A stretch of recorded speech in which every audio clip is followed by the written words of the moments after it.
Son père a visé le couteau, il a esquivé une fois. Son père a visé le couteau, il a esquivé encore une autre fois. C'est comme ça donc que son père lui dit que petit frère, moi je lève la main sur toi, tu esquives dehors. Bref. Salut les gars, moi c'est Jeff Ngou et bienvenue sur ma chaîne Motivation 237. Non, bienvenue sur notre chaîne Motivation 237 parce que c'est notre chaîne à nous. Ici on va parler vrai, on va se dire les vérités, tout le monde va passer au tamis, moi y compris bien sûr. Tout ce qui sera dit sur cette chaîne sera dans le but de débloquer des skills, de débloquer des techniques qui vont nous permettre d'évoluer au quotidien. Que tu sois entrepreneur, que tu sois étudiant, bref, quel qu'en soit le domaine dans lequel tu fais, ou bien quel qu'en soit le domaine dans lequel tu sois, ou bien quel qu'en soit le domaine dans lequel tu comptes te lancer, tout ce qu'on va dire dans cette chaîne pourra t'aider probablement. Et je m'en vais de se faire partager un audio d'un jeune qui se pose des questions. Moi-même, je me pose ces questions et je suis sûr que toi-même qui regardes cette vidéo actuellement, tu te poses ces mêmes questions. Oui, déjà, comme tu as dit, quand tu disais, il faut écrire ses objectifs. Et maintenant, en écrivant ses objectifs, ça sera un plan détaillé. Maintenant, moi, j'aimerais alors savoir comment alors arriver au bout de ses objectifs.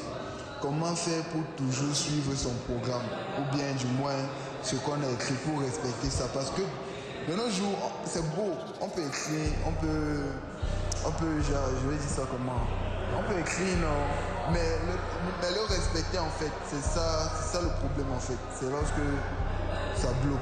Donc j'aimerais savoir comment c'est pour aller au bout de son programme en fait, pour aller vraiment. Bon les gars, c'est déjà bien comme on dépose les vraies questions sur la table. Et pour répondre à la question comment atteindre ses objectifs, je m'en vais de se faire vous raconter l'histoire ou bien vous parler brièvement d'une légende au Japon. Je vais vous parler de Miyamoto Musashi. Qui est Miyamoto Musashi? On est le 13 novembre 1584 à Oarasho. Miyamoto Musashi est considéré comme le plus grand escrimeur de l'histoire. J'espère que je n'écorche pas son nom parce que vraiment... Donc, Miyamoto Musashi est considéré comme le plus grand escrimeur de l'histoire du Japon. Ça veut dire que jusqu'à présent, personne n'a jamais atteint son niveau.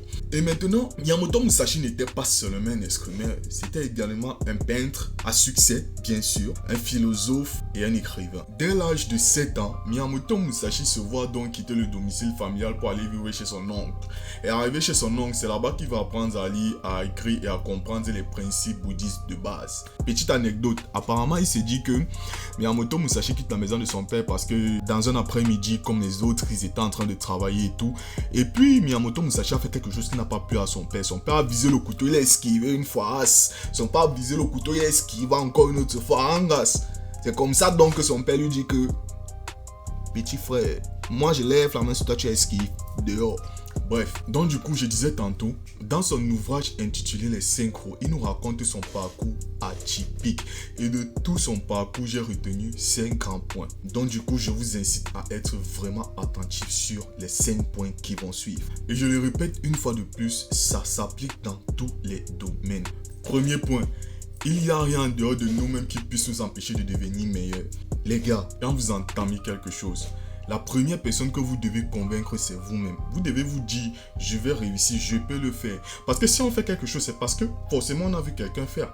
On ne va rien faire que personne n'a jamais fait, on ne va pas réinventer la roue.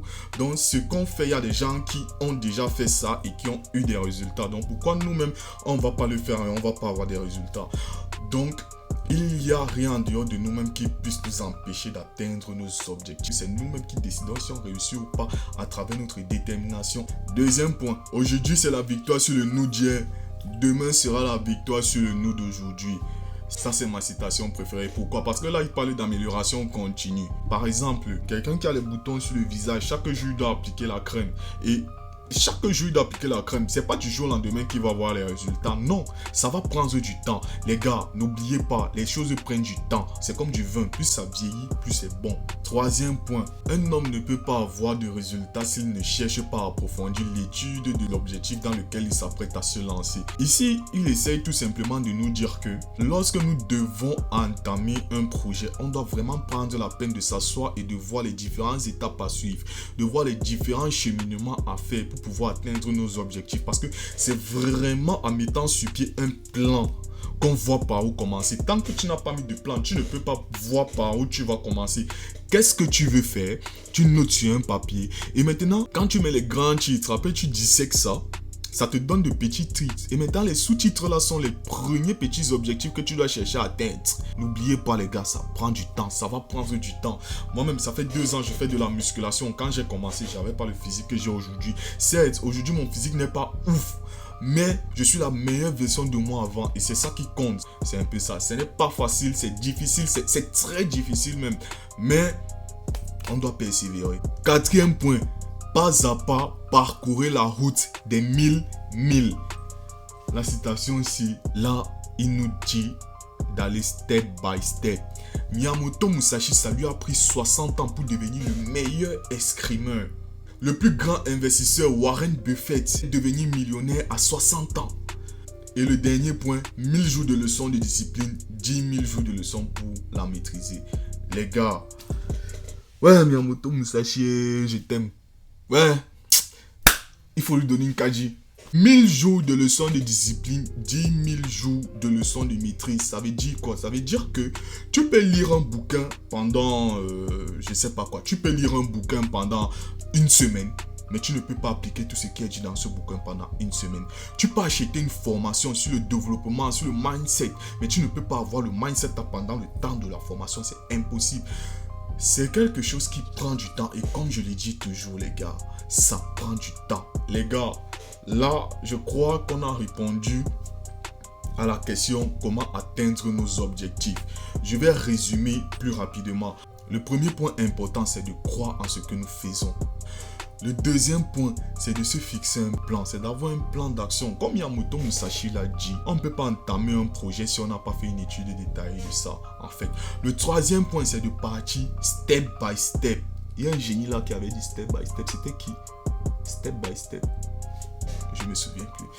Bref, le 4e point, c'est d'être constant. Les gars, la constance. Ce sont ces points-là qui vont nous aider à atteindre réellement les objectifs qu'on veut. Nous voici à la fin de la vidéo. Si tu as quelque chose à dire, je t'attends dans les commentaires. N'oublie pas, tu laisses un pouce, tu t'abonnes pour attendre parce qu'il y a de nouvelles vidéos qui arrivent. Donc, c'est ce.